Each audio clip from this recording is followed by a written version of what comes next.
Navsanket news, अचूक आणि निर्भीड बातमीचा नवसंकेत। वडगाव शहरांतर्गत वाहतुकीस अडथळा निर्माण करणाऱ्यांवर कारवाई करा, अन्यथा आंदोलन छेडण्याचा इशारा।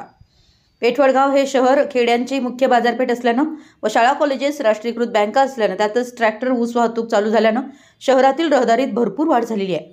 तसेच वडगाव शहरातून राष्ट्रीय महामार्गाकडे जाणे येण्यासाठी 2 अरुंद रस्ते आहेत। या मार्गावर हजारो वाहनांची सतत रहदारी वडगाव शहरातून होते, पण काही महिन्यांपासून एकेरी वाहतुकीचा बोजवारा उडाल्याचे निदर्शनास येते। त्यामुळे कायम ट्रॅफिक जाम होत असल्यानं वाहनधारकांना व शहरवासियांना याचा अर्थोनात त्रास होतोय।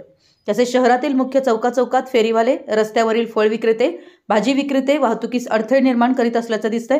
तसेच शहरातील प्रमुख मार्गावर व चौकात खड्ड्याचं साम्राज्य निर्माण झालं आहे। वडगाव पोलीस प्रशासन व वडगाव नगरपालिका प्रशासन याबाबत कोणतीही कारवाई आता फेरीवाल्यांचे नियोजन व वाहतुकीचे नियोजन करण्याची मागणी जोर धरते। तरी वडगाव पोलीस प्रशासन व पालिका प्रशासन यांनी समन्वय राखत एकेरी वाहतूक सुरू करून शहरांतर्गत मुख्य चौकात वाहतुकीस अडथळा करणाऱ्यांच्यावर कारवाई करावी व वडगाव शहर खड्डेमुक्त करावं, अन्यथा भाजपच्या वतीनं पालिका प्रशासन व पोलीस प्रशासन विरोधात तीव्र आंदोलन छेडलं जाईल, असा इशारा निवेदनाद्वारे हातकणंगले तालुका भाजपच्या वतीनं वडगाव पोलिसांना देण्यात आला। यावेळी तय्यब कुरेशी, तालुकाध्यक्ष अमरसिंह पाटील, अप्पा माने तसेच भाजपचे पदाधिकारी उपस्थित होते। आपल्या परिसरातील महत्त्वाच्या बातम्या पाहण्यासाठी आमच्या नवसंकेत न्यूज चॅनलला YouTube वर सबस्क्राइब करा आणि बेल आयकॉन प्रेस करा।